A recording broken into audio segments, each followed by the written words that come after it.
Assalamualaikum warahmatullahi wabarakatuh. Saya di sini akan menjelaskan tentang strategi bersaing dalam bisnis pendidikan.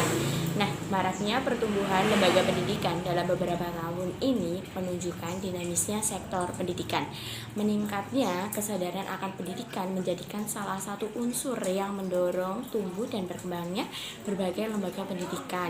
Misalnya mulai dari tempat pendidikan anak, kelompok bermain, TK, SD, SMP, maupun perguruan tinggi. Nah, pertumbuhan yang paling dominan adalah pada lembaga pendidikan anak usia dini atau PAUD. Perkembangan yang paling dominan terletak pada lembaga yang dikelola oleh masyarakat. Di satu sisi, kondisi ini sangat mengembirakan, namun di kondisi lain, kondisi ini akan menimbulkan sesuatu persaingan yang tidak sehat. Alasannya adalah persaingan hanya dimiliki pemodal yang kuat dengan berbagai strategi dan investasinya saja. Sedangkan perkembangan PAUD di tingkat RT, RW, dan dusun tidak memiliki daya saing yang mengakibatkan tertinggalnya lembaga pendidikan tersebut dan akan kehilangan calon anak didiknya. Masyarakat lebih percaya pada lembaga pendidikan yang merupakan cabang dari Jakarta atau luar negeri, dan anehnya para orang tua menutup mata terhadap biaya pendidikan berapapun yang mereka harus bayarkan dengan tendensi kualitas dan inovasinya. Persaingan antar lembaga pendidikan merupakan sebuah kenyataan yang tidak terbantahkan dan berlangsung semakin ketat. Kondisi demikian semestinya disikapi lembaga pendidikan dengan berbagai langkah antisipatif jika mereka menginginkan eksistensi dan pengembangan secara berkelanjutan. Beberapa faktor secara dominan dapat mempengaruhi daya saing sebuah lembaga pendidikan, antara lain, yang pertama, mulai dari lokasi. Secara umum, lembaga pendidikan akan berupaya mencari lokasi yang mudah dijangkau dan memiliki akses terhadap sektor lainnya. Yang kedua, keunggulan nilai, misalnya kelebihan kurikulum, sumber daya manusia, sarana prasarana, hingga keunggulan kerjasamanya. Nah, yang ketiga, kebutuhan masyarakat. Terdapat beberapa alasan mengapa orang tua menyekolahkan anaknya ke lembaga pendidikan tertentu, karena faktor kualitas yang menyangkut proses pembelajaran dan hasilnya, termasuk kepastian setelah anak mereka menamatkan pendidikan dari lembaga pendidikan tersebut.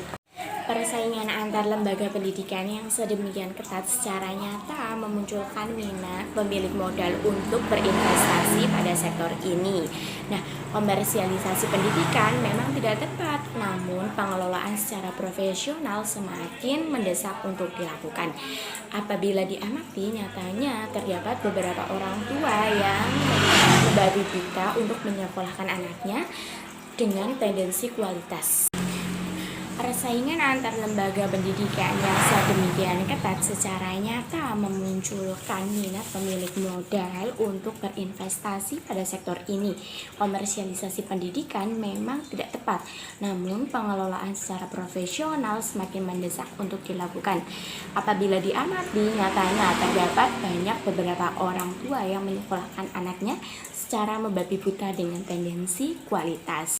Akibat selanjutnya, masyarakat tidak mampu menyekolahkan anaknya di lembaga yang biaya masuknya rendah, bahkan seringkali mereka menunggak pembayaran sumbangan penyelenggaraan pendidikan yang hanya sekitar 15.000 tiap bulannya.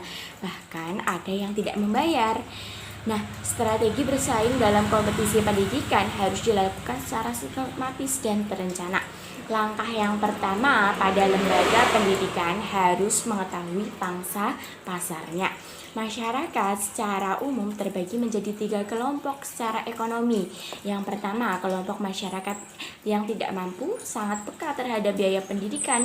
Nah, kelompok yang kedua, kelompok masyarakat menengah, cenderung bersifat situasional dan mereka berasumsi jika pendidikan berkualitas sangat penting, namun mereka relatif masih rasional. Sedangkan kelompok yang ketiga merupakan kelompok masyarakat yang mampu. Mereka cenderung menutup mata terhadap biaya pendidikan yang harus ditanggung dengan alasan kualitas. Langkah yang kedua, strategi diferensiasi. Nah, lembaga pendidikan yang berhasil karena mereka memiliki keunggulan dibandingkan dengan lembaga lainnya. Misalnya kurikulum dan program pendidikan, fasilitas, kemudahan akses, proses pendidikan, layanan, dan layanan pendidikan. Kemudian langkah ketiga adalah disertifikasi. Langkah ini merupakan tindakan untuk mengembangkan lembaga pendidikan dengan cara perluasan layanan dan upaya peningkatan secara berkelanjutan.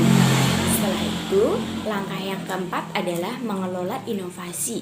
Nah, langkah ini dilakukan untuk menjaga persaingan secara maksimal. Inovasi harus dilakukan secara terus-menerus. Misalnya, program pendidikan, media pembelajaran, metode pembelajaran, sumber belajar, dan pengelolaan lembaga. Setelah itu, langkah yang kelima adalah mengelola kultur organisasi. Organisasi lembaga pendidikan sangat menentukan kemajuan sebuah lembaga, termasuk dalam hal ini adalah lembaga pendidikan. Organisasi lembaga pendidikan yang sehat terlihat dari dinamis dan utuhnya sebuah lembaga, sehingga mereka saling kesatuan langkah untuk menuju kemajuan dan mampu bersaing secara kompetitor lainnya. Nah, selanjutnya langkah yang keenam adalah mengelola perubahan. Lembaga pendidikan memiliki kekhususan dalam hal input dan prosesnya karena produknya pun berbeda dengan produksi pabrik, sehingga mereka sangat spesifik dan unik. Nah, persaingan antar lembaga pendidikan semakin ketat sehingga membutuhkan perhatian serius jika mereka ingin bertahan, bersaing, dan unggul. Kebutuhan masyarakat yang semakin berkembang mau tidak mau harus disikapi sebagai tantangan dan hambatan. Maraknya tumbuhnya lembaga pendidikan harus disikapi sebagai upaya peningkatan kualitas melalui persaingan profesional. Demikian yang dapat saya sampaikan dan yang dapat saya jelaskan tentang strategi bersaing dalam bisnis pendidikan. Semoga bermanfaat. Terima kasih.